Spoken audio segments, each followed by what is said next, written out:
નમસ્કાર.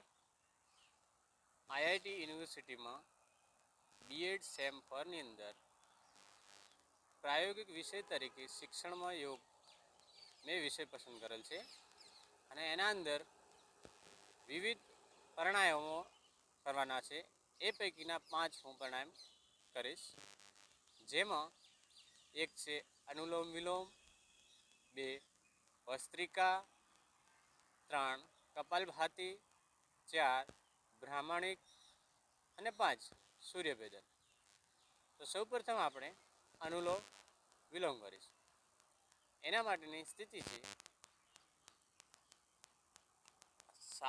શ્વાસ લઈશું,